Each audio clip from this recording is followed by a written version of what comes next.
Welcome to the Bradshaw Boys, a podcast where three guys are watching romantic comedies. I'm Cory Cavin. My name is Jon Sieber, and we're joined with Mr. Elephant, who sings "If You're Happy." Who sings "Do Your Ears Hang Low," and also Clappy the Monkey, who sings "If You're Happy and You Know It, Clap Your Hands." That's great. I'm glad they joined us today. Yeah, because Kevin's gone. Kevin's gone, so we had the stuffed animals that I'm guessing for your family sit in. Yep, they are. They're my stuffed animals. Oh, they're yours. They're not my son's.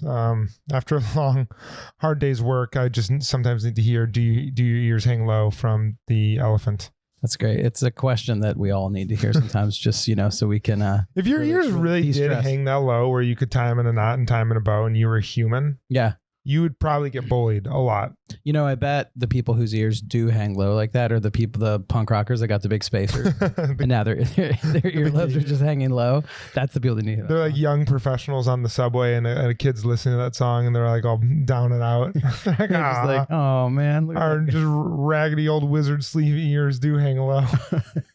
Well, speaking of people on the subway, yes, going to jobs, and people whose ears are hanging low that are maybe wearing fashionable earrings today. Ooh. Today, yeah, we have a journey that we are starting about work and fashion.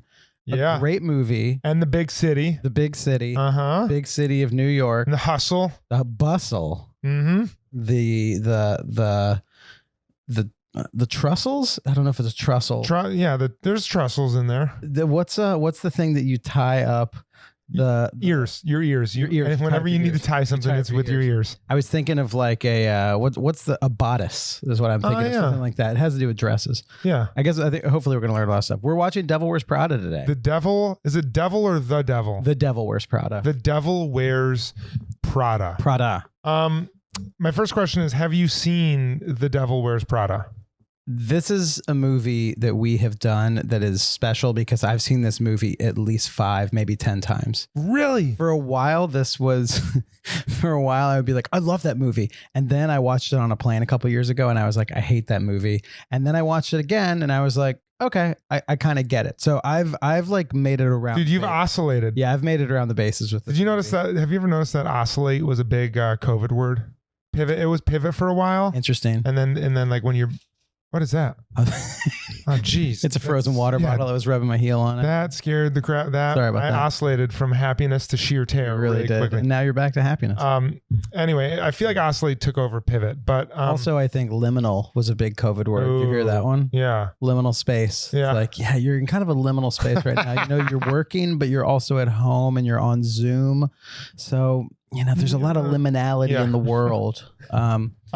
I've seen this movie probably 5 to 10 times as well. Have you really? Yeah, and I never left this movie's side. I really enjoy this movie. Wow. I have none of the references make any sense. Okay. I don't know any of the We're probably the two worst people to discuss this movie because I know zero about fashion. Yep. I think I care about fashion. Interesting. I'm not sure. I need to think about whether or not I think I care about fashion. Why would you say you think you care about fashion? I have a reason why, and I don't mean it with any shade, but I have a reason why I would think you don't care about fashion. I am not a fashionable person. Okay. And I don't desire to like wear fashionable clothing. Yep. But I like appreciate greatness. Okay. And like I appreciate like art.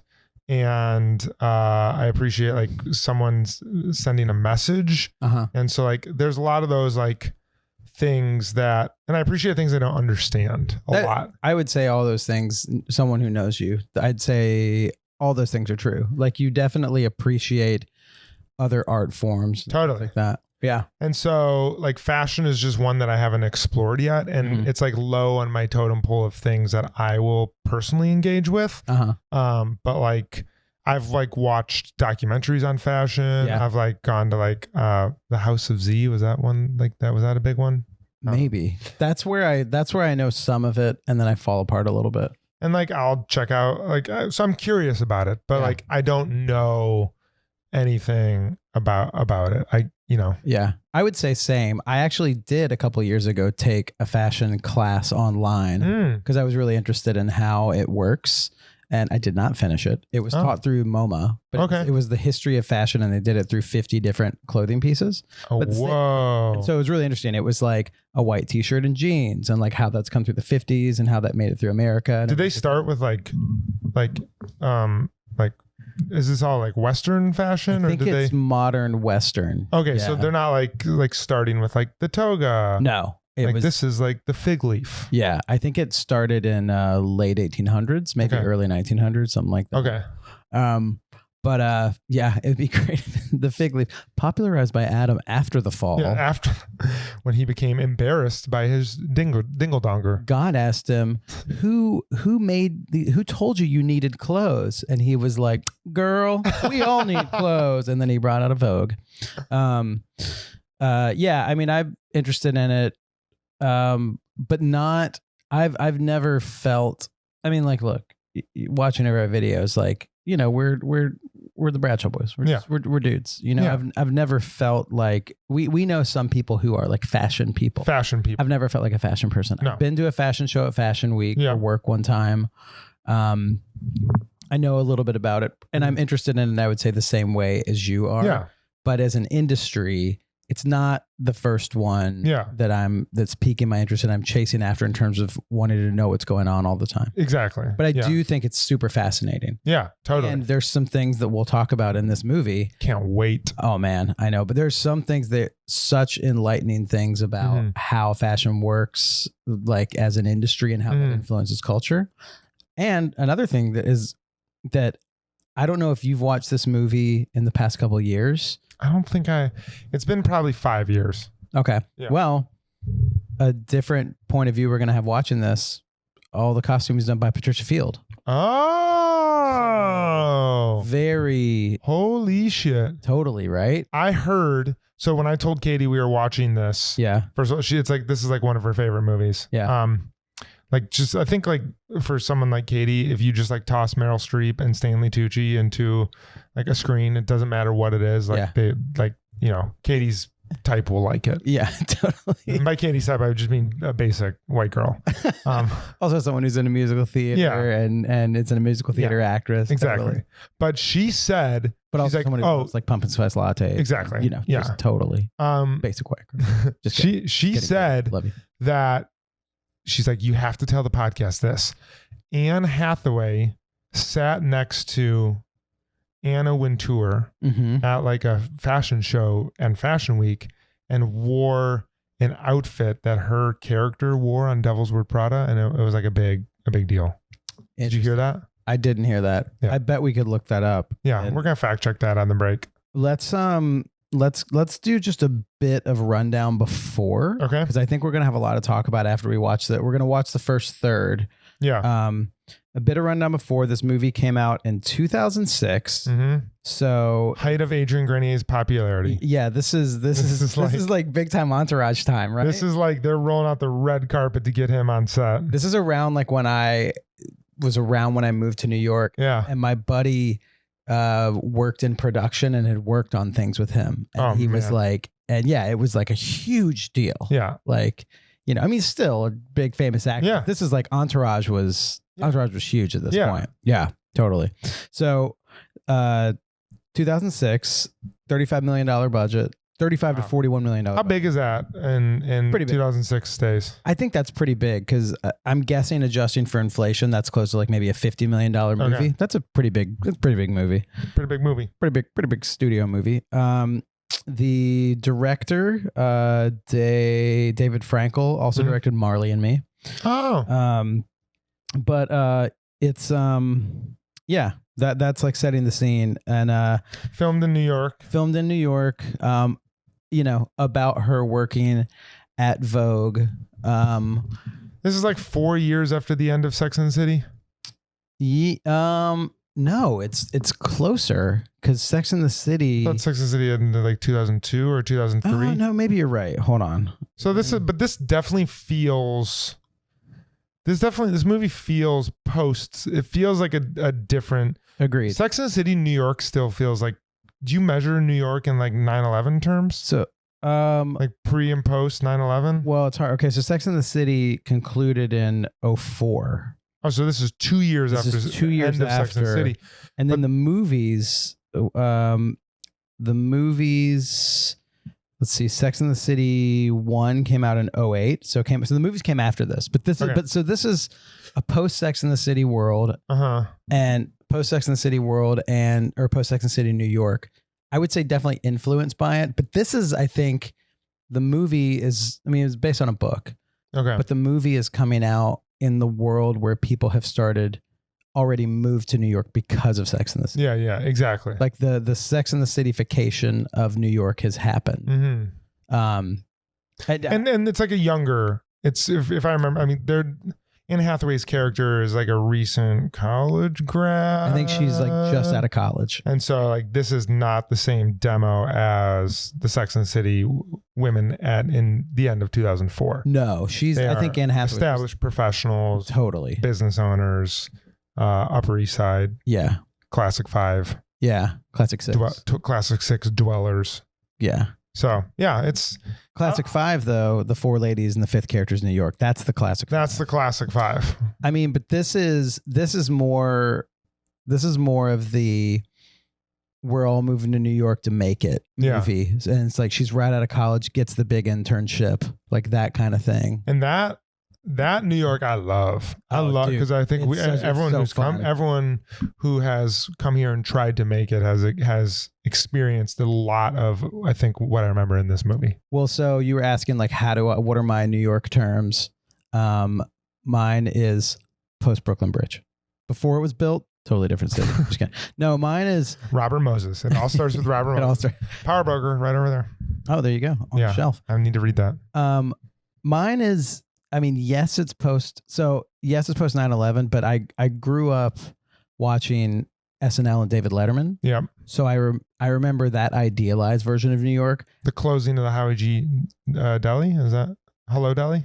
Still there, bro. Is it still open? Oh, when I worked above there, I'd go down and talk to Rupert all the time. What? And like once or twice was just like, hey man, I just want to say like what's weird because you are there every day because my office was above there. Yeah. But like I don't know if I ever did the like, I just need to say, ma'am, I grew up watching you. But I did do kind of a like, thanks, Rupert. Like, I really appreciate it, ma'am. Yeah, he's still there. Oh, I don't know if they're there post-COVID. I bet they are, though. Yeah. But they would only open when The Late Show was shooting. Okay. They would close. But no, my New York is probably post 2003-ish because that's around the time that I was like, I think I could really move there. And then I moved there a little bit after that. Yeah. What about you? I moved to New York in 2010 and I started like seriously like circling the waters in 2008. So like that's the New York I moved to. Okay. Yeah. Speaking of fashion, I just saw J. Crew had their Fashion Week show and they were like, the write-up was they had the Yeah Yeahs, this band played there and they were saying, yeah. They were saying the J. Crew vibe for this season is that it's like 2005 all over again. I know everything. It's all like cyclical, as we'll probably see. Yeah, I'm very excited to dive into this movie. I think it's going to be super fun. What do you think? I'm excited. Let's watch the first third of it. Katie, take us away. The Devil Wears Prada, directed by David Frankel. Andy, played by Anne Hathaway, is a recent college graduate with big dreams. Upon landing a job at prestigious Runway magazine, she finds herself the assistant to diabolical editor Miranda Priestley, played by Meryl Streep. Andy questions her ability to survive her grim tour as Miranda's whipping girl without getting scorched. And now, back to the boys. Suddenly I see. What is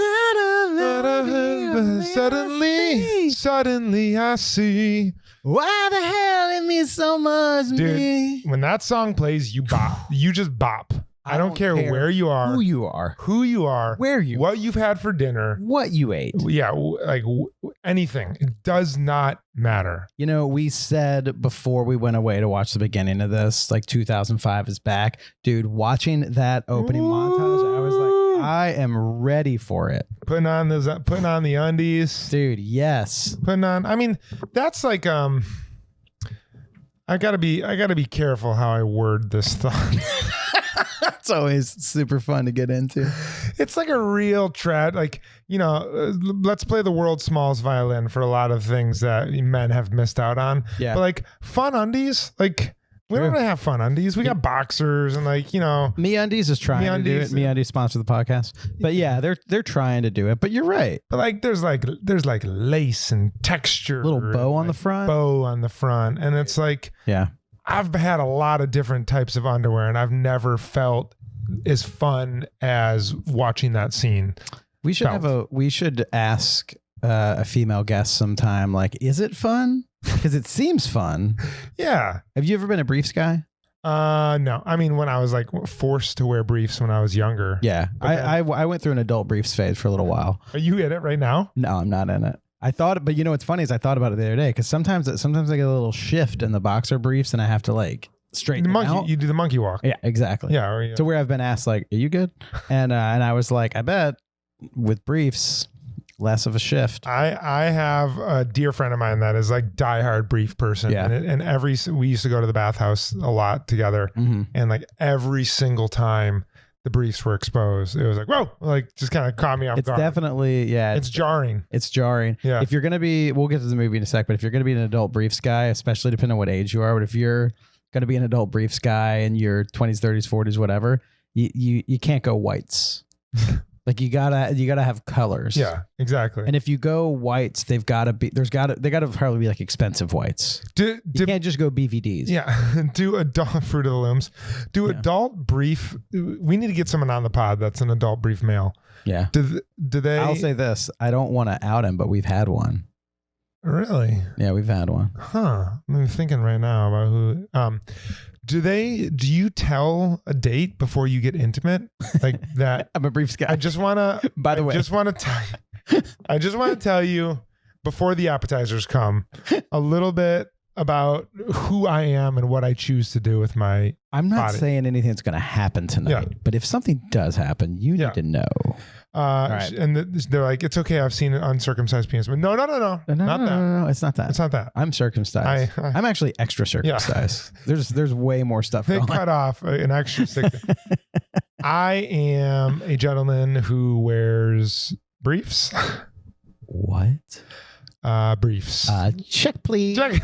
Check, please. Suddenly I see. All right, let's get in the recap. We got a lot to talk. Devil Wears Prada. Devil Wears Prada. Okay. If I missed stuff, let me know. But beginning of the movie, we have that incredible montage that's just, first off, a great New York City going to work movie montage.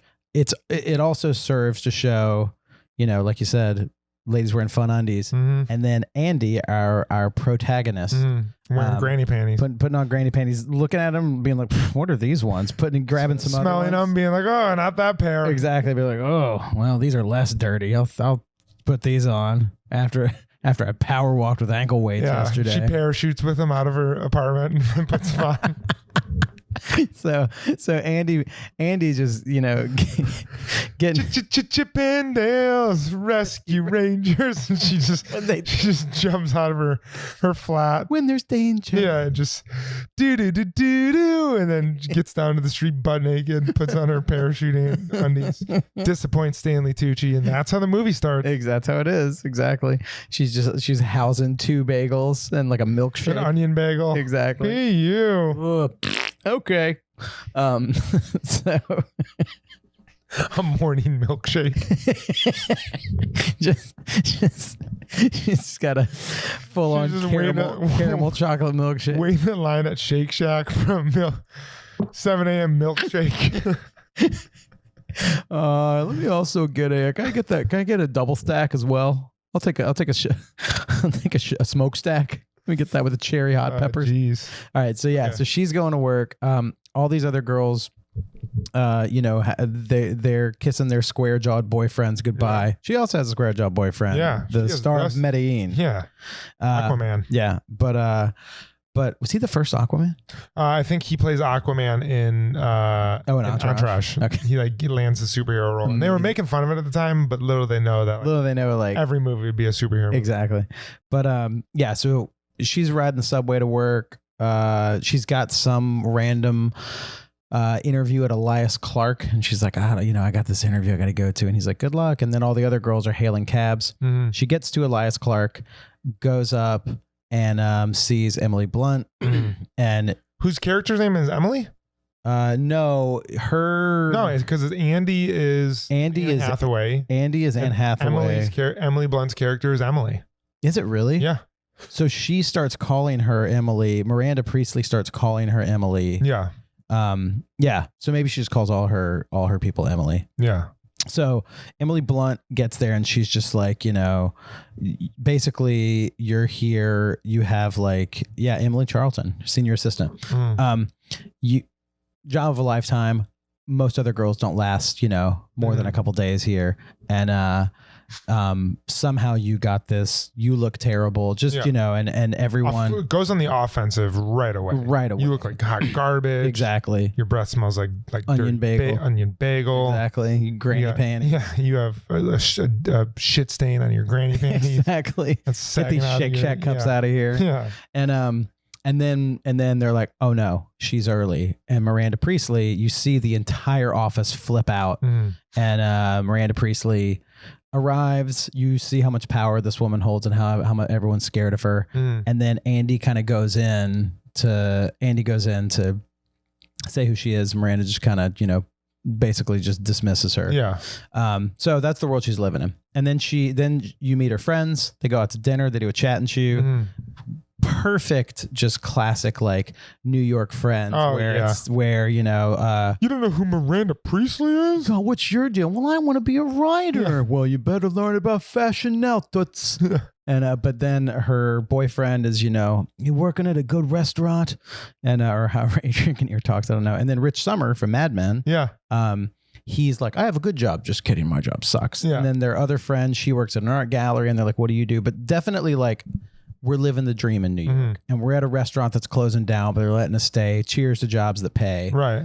And then we go. Oh, and also I didn't realize this the other times I've watched it, but they're getting ready for the September issue, which is a huge thing at Vogue magazine. And so, there's a couple things that are made really obviously clear after watching it this time. Yeah. They're she's like, this is the book.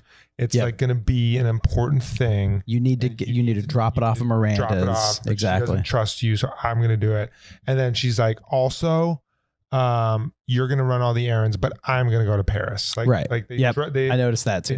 They are very over the top, obviously, mentioned the book in Paris, which is interesting because the first time you watch the movie, it doesn't seem as obvious. But now that I've seen a bunch and know it happens, totally. They hit you over the head with that. That's dropped so hard that it's you do all these things, you have to do this. And one of my great things about my job is I get to go to Fashion Week and wear all the clothes. Which if you're an aspiring movie writer, you could probably take a cue from how obvious that is dropped. Totally. There's so much good formulaic stuff going on. Oh my gosh. That really is set up.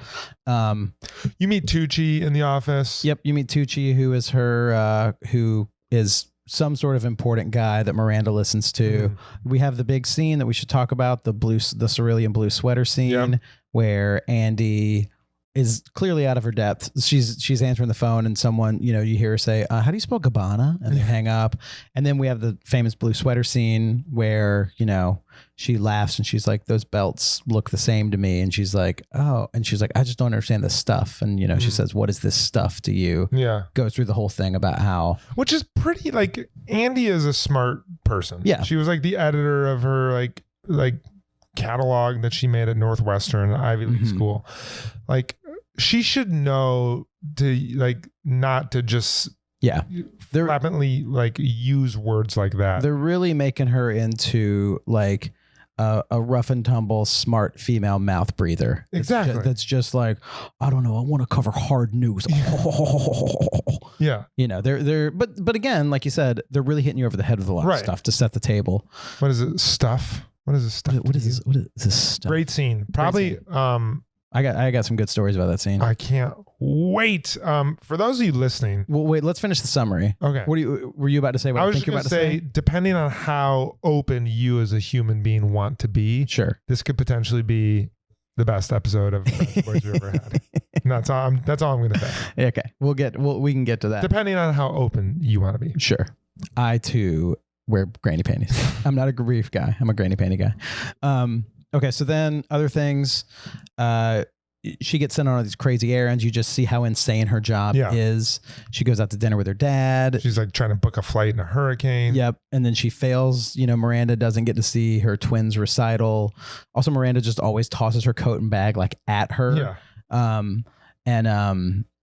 And then, and she also goes home. One of my favorite scenes. She also goes home to Adrian Grenier and she's just talking to him about and then these girls, they laugh at me and all this stuff. And then she doesn't want to eat the grilled cheese because she doesn't want to gain weight because they're all skinny. Yeah. And he's like, hey, there's like $8 worth of Jarlsberg in there. So much is money and they spend good cheese. Yeah. He's so cast as like Chef Steve. Bro. Yeah, he's just Steve. He's Steve. Yeah. He is. And then she gets basically Miranda kind of dresses her down and you think she's going to fire her. Right. But she's just like, I hired you because you were smart. You're different than the other girls. Different than the other girls. Yeah. And you have disappointed me maybe more than them. And then she talks to the Tooch and the Tooch is like, quit. He's so good in this movie. Oh my gosh. And he's just like, quit. Why don't you walk away? Why don't you give up? Basically she's looking for sympathy. And he's like, you are pretending like none of this matters. If you really want to do a good job, do a good job. Yeah. You don't get simp from Tooch. No. Tooch don't give no simp. I love Tooch. I love Tooch and Streep working together.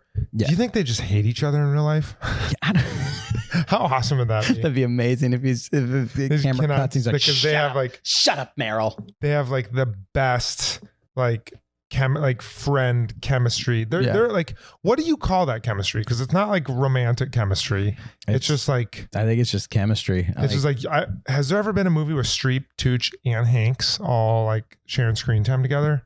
Because that would just be they're just you trust them, you like them, you want to be there with them. Mm-hmm.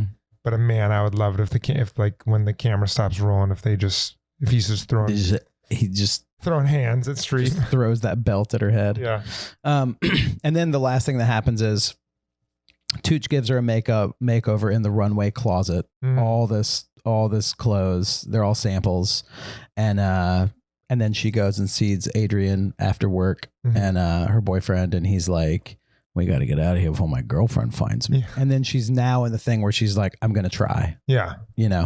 And also all the girls at work now are like, oh my gosh, you look good. Look how great she looks. Yeah. There's doesn't have to be a talking point. It's just more an observation. But when you watch a movie like this, that is 16 years old, there's a lot of fat shaming. Oh, so much. Well, there's one thing that feels really dated from something that would be made nowadays. Yeah. I mean, one thing that God, there's so much to talk about, but one thing I do want to talk about, and then we can get to what you were saying a second ago, is that there is an archetype that she is, which is the girl who's not fat, but is fat shamed and is sort of not coerced, but is does go to the side of, I like fashion and I'm going to try to be hot and all this stuff, even though, by the end she will make the full spoiler circle. Alert. Maybe, who knows? But what's funny is you get to the mid 2000s in New York, popular shows were Broad City, stuff like that. And that was more when it was comedy shows like that were embracing the struggle the whole time and it was they were the pre-Andy. They were not the Andy that ended up buying in. Yeah. It was there was more of a lovable thing of the female character being I'm not gonna I don't know about fashion. Right. I'm an idiot. And I think that changed, but I feel that is maybe coming back now. Like I would wonder to see if it's almost like we've made the full circle of you could have it both. You could have it to where it's like, yeah, I am like funny and don't know about fashion, but also I do, and I like will get dressed. Yeah, you know. I wonder if that's coming back around. It's kind of interesting because like if you watch like a movie or a TV show nowadays, I think they would probably censor a lot of that stuff. Like they wouldn't have the character call her fat or frumpy, right? Like because they wouldn't want to like portray. But like, I bet that stuff still really happens in the workplace, and like to a lot of like normal, healthy looking size 6 or 8 or whatever she was, like females. And I wonder if it's like making it more, if it's more damaging because it's been stripped away from so much popular media. And then when it happens, they're like, it's that much more harmful. Where back then, you know, it was truly shown. I don't know. I think like then you put like the chicken ahead of the egg, and it's like which one causes more damage. Yeah, I mean, we're probably in a better spot now, but that was just a dumb thought. I do think from working in media, I do. Okay, so this is what we can talk about. So, like you said, I have direct connection to this movie currently because I work in this world, not in fashion, but very adjacent to fashion and very adjacent to. He's a cheesemonger, is what he's trying to say. I'm a cheesemonger. Cory went from an Emmy Award-winning producer to a cheesemonger. Yeah. I would be the guy that would get Adrian Grenier his Jarlsberg. Yeah. No, I work in media for a big parent company that is like what is portrayed in this movie. Yeah. Very closely to this kind of thing, and have seen this kind of thing, and it's fascinating to watch it now. I bet. Very different industry, because at this time, 2006, it's magazines. Yeah.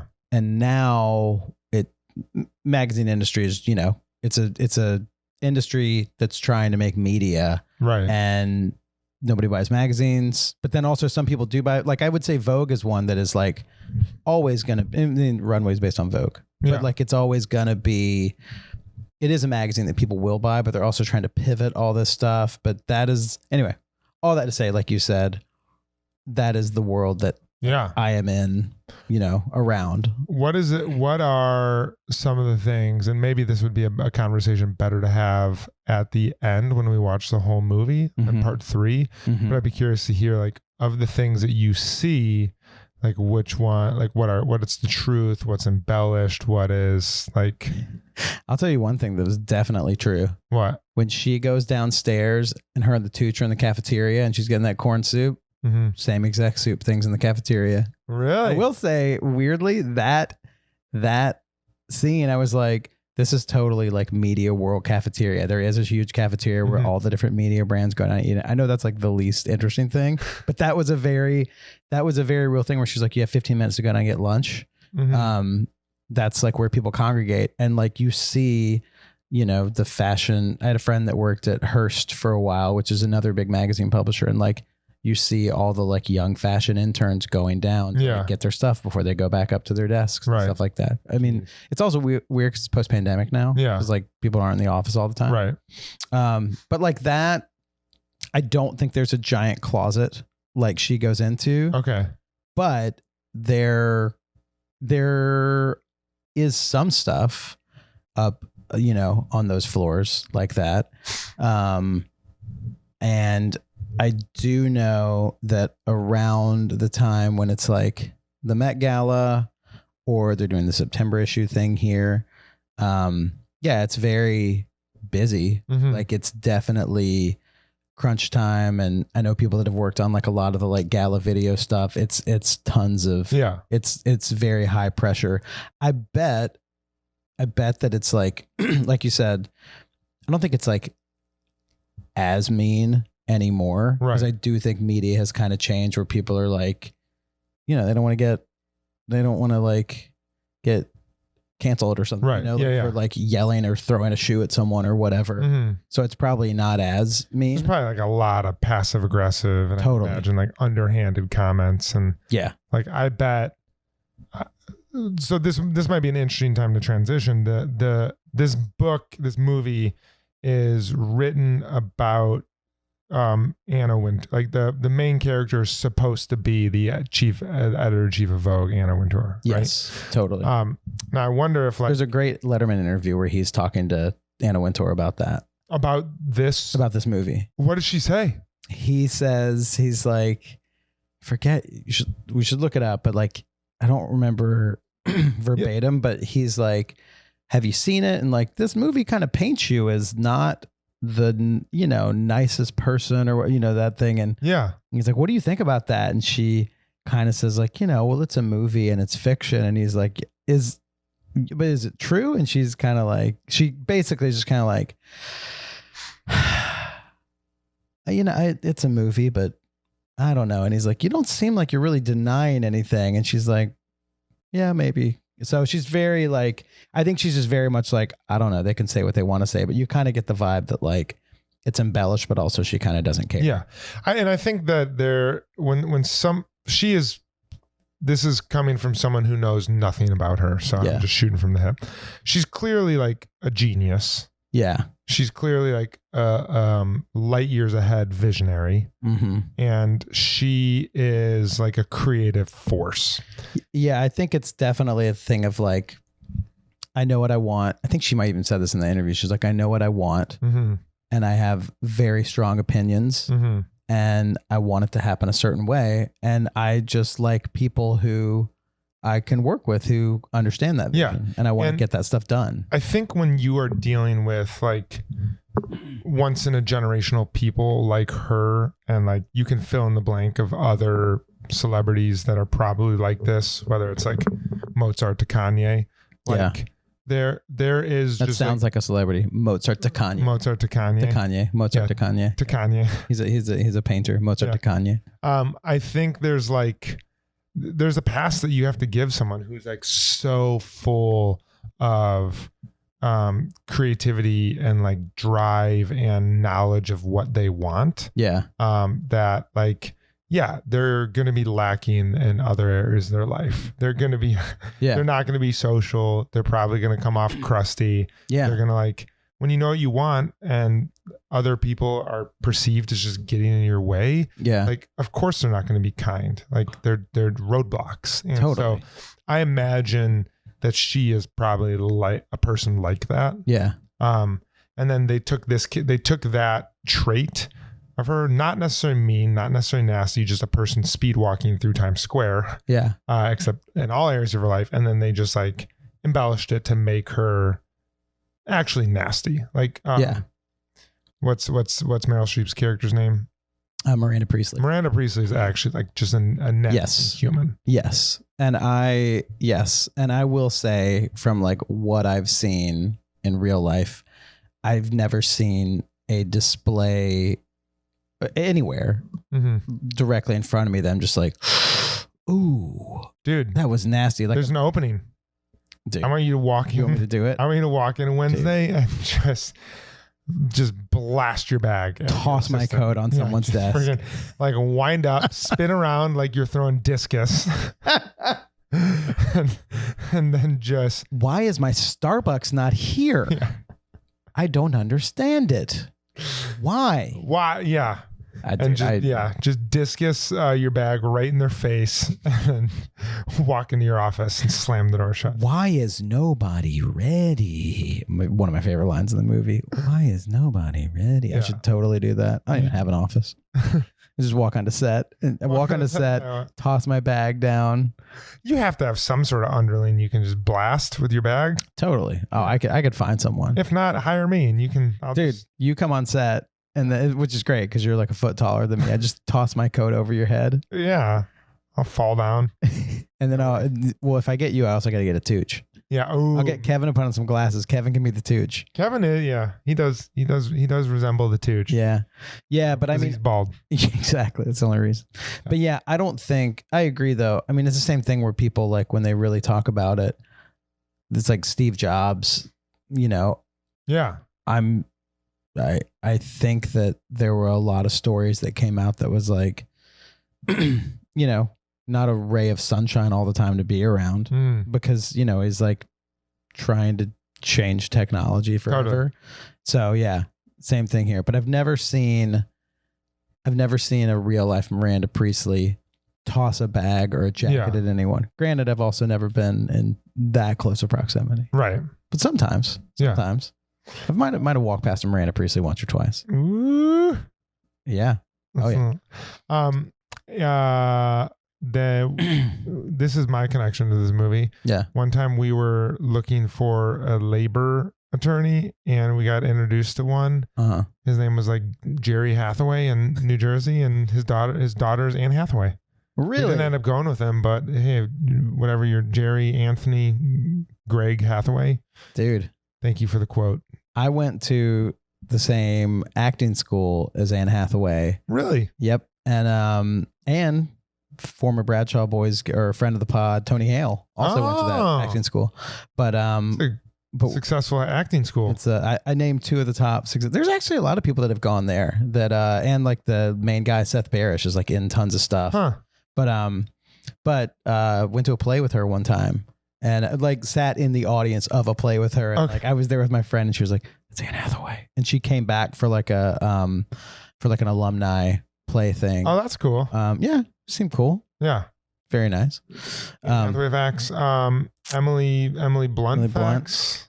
Do you have any Blunt connection? I have a friend that did a movie with her. Oh yeah, and it was the movie The Quiet Place. Yeah, he was working on that. And we have two friends. We have another friend that worked on the post-production of A Quiet Place. And there's the scene where she was like laying in the tub, like it was like this crazy horror scene. And my friend had bought his newborn baby to the set.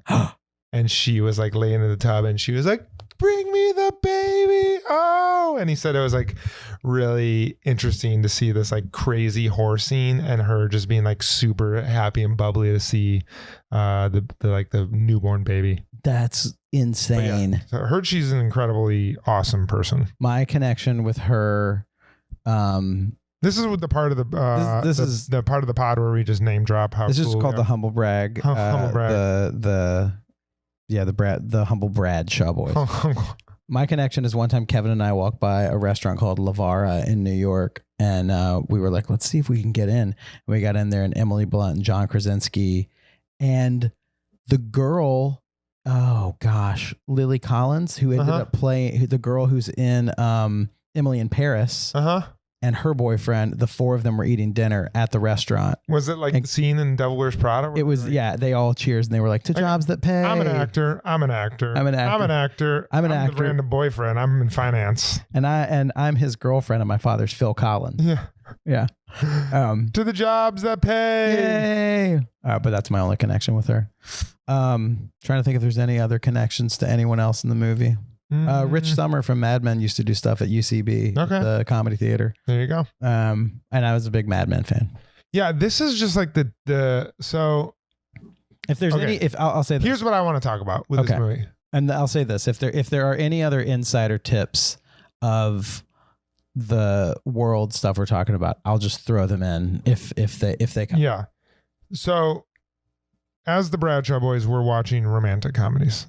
Oh, yeah. I've seen this movie 5 to 10 times. Yeah. Is this a romantic comedy? I don't know. I don't think so. I was watching it when we were watching it. I was thinking this feels like a 20s coming of age New York movie. Yeah. There is a romance relationship with her boyfriend, and there will be a romance element. I don't know if it's a romantic comedy. I just think that if I were like listing genres of what this movie is, I don't think romance would be one of the words I would use.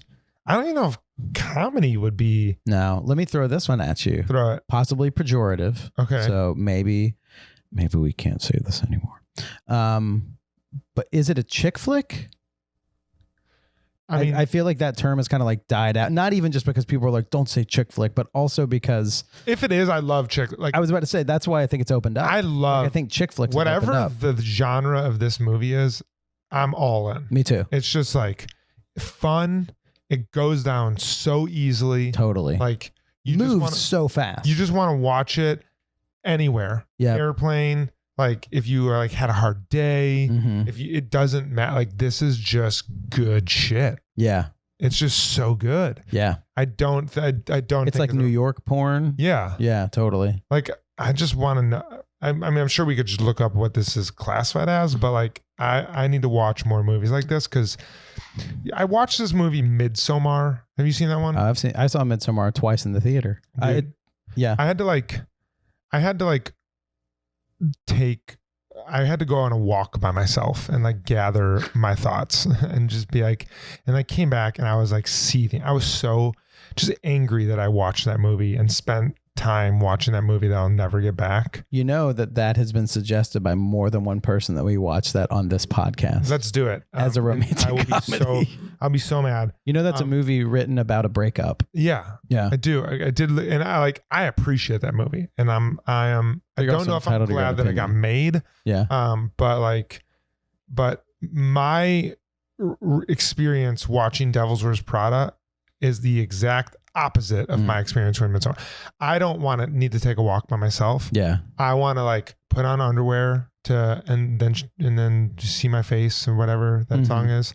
I just want to like go to Chinatown and I want to get an onion bagel and just walk around, power walk. Yeah. Power walk. Yeah. I will say it does remind me of moving to New York. Yeah. Just the romance of like my first job. The energy. Yes. The energy of the city. So much. The energy of New York City is the most it's the best thing about New York City. Absolutely. It's inspiring. It's terrifying. Mm-hmm. It's big. Mm-hmm. It's you want to chase it and experience it. And this movie just like captures it perfectly. Yeah. Yeah, it does. It does for sure. Like the opening and so many other times during it. When she's out running errands in Soho. Yeah. She's having to go to all these places when she bangs those people with that surfboard by accident. Yeah. Which I was like, maybe she went and got those at REI. Yeah. Or what was that other? There's the one in on 16th Paragon. Maybe it was Paragon. Yeah. Yeah, totally. But yeah, it's just such a such a like specific New York movie that's also broad. Yeah. If you've never been here, you would watch it and just think, man, I want to go there. Yeah. And living here, it kind of like makes me excited about it. Does. I want to go normally I dread going into Manhattan. But like I want to go to Soho right now. It makes you want, it's one of those things that kind of makes you want to be in a movie. Yeah. You know? Just want to like get a coffee, go to Soho, just walk around. Yeah. I went to Koreatown today and had lunch with a mutual friend of ours. And wait, did you go to Wordjip? Yeah, I went to Wordjip today. Was it your suggestion or his? It was mine because you and I talked about it recently. Oh man! And I saw it on a bunch of lists of places. It's so good. Wordjip is so good. If you're ever in Koreatown in New York City on 32nd Street and you need an affordable lunch, it's going to be quick, delicious, and a really weird like punch card system. They stopped doing the punch card system. Oh, you could if you like spent like $7,000 there, you can get like a stone bowl. Oh, maybe actually no. I think they do that still because they have the bowls out. And I had so many points and I lost them.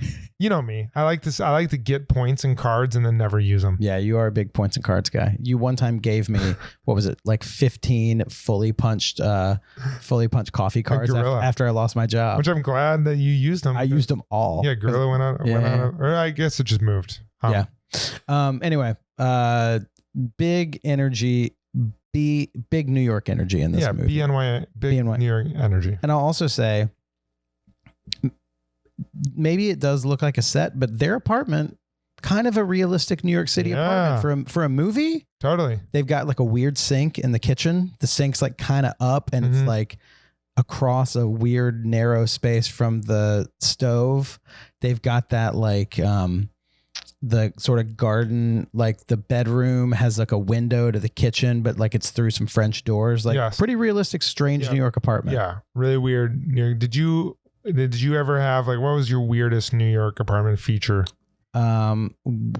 Weirdest New York. Okay. Probably I'm trying to think. Well, two that probably tie. My first apartment was like I always say it's like 5.5 people. I had like 4 roommates, but one was an intern and was only there for part of the summer. And the other one was someone's girlfriend who kind of stayed over. And another guy was an RA at Juilliard, and he was sometimes there. So it was like a revolving door of people. Yeah. And my room was only big enough to fit a twin bed. Yeah. And the only windows opened up to the shaft of the building. Yeah, that was my first room. Yeah. But it would blow in like black dirt all the time. And I had a brand new Mac Pro with the tower, and I had the white keyboard. And like by the end of the summer, the keyboard was just gray. Oh man. Yeah, that was mine. I had one of those like kitchens where like the cabinets, you couldn't open a single cabinet because they would open into the other side of the kitchen. It was like a kitchen that like I could barely squeeze my ass into. Yeah. And like none of the cabinets down below would open because like they would always just bang against. And like, why did you even put doors on these things? Yeah. I had how they have those like French doors with the glass that I had an apartment where I lived on the other side of those in a room that was probably supposed to be a dining room, but there was like our den where the TV was, and then there were the glass doors that I had hung up some shades, and then my friend and his boyfriend lived in the really tiny room through my room. Okay. So they would walk through my room with the glass doors and go into their room. Yeah. It was like right there. Oh man. Yeah. I love those New York, like, it's kind of funny because it's like, it's kind of terrible. And also like talking about it, this is just nostalgia, but it kind of makes me miss it. I'm like, I don't know if I'll have that level of it again. Yeah. And it kind of makes me want it again. I know. Yeah. All right. Let's talk about some iconic scenes. Let's talk about the blue sweaters. Yeah. So that scene to me, I think I've seen it like if you Google blue sweater scene, it's very recognizable. Yeah. And this is one thing I noticed. This movie has great just monologues. Yeah. Like Miranda has the monologue there where she's like, oh, you think all this stuff, you're just unaffected by it. And you bought this sweater just because you're trying to tell the world that you don't care about what you don't know. Right. And she gives the whole history, and then basically is like, this was handpicked by people in this room from a pile of stuff, and you had no idea. Yeah. So solid. So solid. And like it kind of explains the fashion industry. Yeah. Such a great, like when you can take a monologue like that and establish the character, not just as like, because her actions established her as sinister and like not mean, and then like one short dialogue, you also establish her as like a genius, intelligent, like meta. Then I just think that's like such a good, well written, well played out scene. It's a great scene. It is. There's another monologue she gives. She does the one about hiring her as as like, you know, I chose you. That's right. You were different, and like I wanted to give you a shot, and that almost disappoints me more. Yeah. And it's like, man, once again, you give Streep a line of text like that, dude, and it's just like, good night, all day, wrap it up. The Tooch monologue where he tells her to quit, it's more of a scene, but he has some like kind of mono stuff in there. That's really good too. Yeah. He plays, so they do a good job, like you just said, of writing the characters to where you can tell that he understands that she's Miranda Priestley and you do not get in her way. Right. But you can tell that she respects him. Yeah. Because in that one scene, she's like, is it too much? And he's like, you know, oh, this thing from last year. No, I thought that too, but with the right accessories. And like, you see that she respects him to a certain level. And the same way that Miranda is like totally sinister, but then it's all in the service of bringing this like fashion about. Yeah. Yeah. And so it feels earned. Yeah. Yeah. Yeah. Really, really great. I also, when Adrian Grenier walks out right before we cut it off, when he walks out of the restaurant, I don't think we learned little bits about like his restaurant career. He's supposed to be, you know, like a promising young chef. Yeah. But they do so many little chefy things to really like bump up the fact he's a chef. Did you notice when he walks out of the restaurant, like all tired after shift, he goes, "Hey, take care of that finger." Like someone, you know, probably cut their finger on the line. He's like, "Take care of that finger. Take care of that finger. See you guys later." Oh my God. I'll say this. I don't like their relationship. No, right out of the gates. Right out of the gates. Yeah. Do not like it. He's kind of a jerk. Dick. He is a little bit of a dick. Yeah. He kind of belittles her job a little bit. Yeah. Yeah. And it's like, what chef doesn't smoke Parliament Lights? Like he'd be smoking P-Funks all night. All the time. He would be ripping them. Yeah. I mean, I will say this, cooking world and cooking shows are like more popular now. The Bear. I don't know if you watch The Bear. I haven't yet, but I need God, you would love The Bear. Yeah. It's all about Chicago. That's where I'm from. And Italian beef sandwiches are my favorite sandwich. Yeah. You would love it. But and also like you love restaurant stuff. Yeah. But people have said, dating a chef, they can be kind of like gruff people because it's just a hard working life. Yeah. So like Adrian Grenier, like may be like that. Yeah. But it just, it seems like he seems dismissive. Being gruff and like having a hard working life is one thing, but having contempt to the person that you're in a relationship with is different. Absolutely. And like that's whenever someone like they say like rolling your eyes is a sign of contempt, and that's like contempt is a sign of like a relationship that's going to fail. Like that's a completely different beast. And like being like, I had a shitty day, like leave me alone. Like that's shitty, but that's different than like not taking what your partner is doing seriously. Yeah. That's contempt. And just not only being like in a supportive way, like who are these girls? Yeah. But more being like, who are these girls? This whole thing sounds stupid. Exactly. That's like kind of where he's you're coming stupid. from. I know. Yeah. You wasted Medellin, Medellin. Nobody saw it. No one saw that shit. You wasted all this money on the cheese. Hey, oh, go ahead. No, you go ahead because I was going to wrap it up. One quick story that I will say from the world that this is based on. Yeah. So Miranda Priestley, this happened. You and some friends of ours were away on like a summer work trip thing. We're out in the Hamptons. Yeah. And I had some remote work stuff going on, and there was like an emergency. There was just like a big meeting that was like, hey, we all got to get on this meeting. There's like some announcements, whatever. And I didn't want to be late, especially because like I was working remote and not sure how the internet's going to be. Yeah. Wanted to like show up and everything. And so, and like you said, one of the most true things about me, Cory Cavin, 5 minutes late. So I was like, can't be late to this, big work meeting. So sign into the work meeting. My Zoom's not working. I reloaded. I'm like freaking out. And I'm like, all right, I'm just going to get in here. And a thing came in that was like, there's Zoom problems. So everyone's kind of doing it. And I was like, I'm just going to get it set up. I don't want to do, I got to just get in there. So I get in and and it's like, you've been admitted to the Zoom room, and I get in and there's 4 squares, and 1 square is black and 1 square is an assistant. And the other square is Miranda Priestley. The real Miranda Priestley. It's just the 4. It's just the 4 of us. and I had my camera on. I was like, and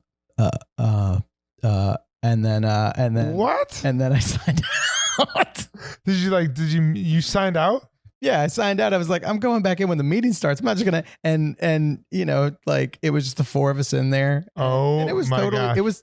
That's the weird thing about Zoom is like, if you and Barack Obama needed to like be on a Zoom with 30 people, you and Obama sign in at the same time. We're the only 2. It's you and Barry. Yeah. So yeah, it was just us, and she was like, adjusting her thing, trying to figure out her thing, and I guess whoever the real life Andy was also in there. Oh my gosh, I've never heard that story. That's amazing. But that was and then you signed out too. That was out in the Hamptons, and then I was like sitting at the table when I was Harlan walking by wearing a floaty or something like that. And I was like at the kitchen table. I was like, gotta sign out later. Anyway, thank you so much for listening. Thank you so much for joining us on this journey. This is a main feed. If you want to hear the rest of Devil Wears Prada, where it'll be on our Patreon. Yep. And we've got tons of other movies on there. We have some merch coming out. Patrons get notified of merch first. And also it's just a great way to keep in touch with us, and we love keeping in touch with you. Basically, we want to be Andy, and we want you to be Miranda Priestley, and we want your jacket to be money, and then we want you to throw it at us as you're heading to the office all the time for a subscription to our Patreon. Toss it at us. And if you could just do that, we'll make a montage and we'll both be happy. Yep, do that and then just say, why is my coffee not here? All right. Later, taters. Later, taters. The Bradshaw Boys stars Cory Cavin, Kevin James Doyle, and Jon Sieber. The show is produced by me, Jeremy Balon, and narrated by Katie Sieber. This podcast is part of the Seltzer Kings Network. Check out all their great podcasts at seltzerkings.com. You can find the boys on their socials at The Bradshaw Boys or on their website at bradshawboys.com. And as always, if you see them in the street, tip your glass. Thanks for listening. Elephant, take us away. Baby, let's sing together. Do your ears hang low? Oh my gosh, it does it. To and fro. Can you tie them in a knot? Can you tie them in a knot? Later, taters.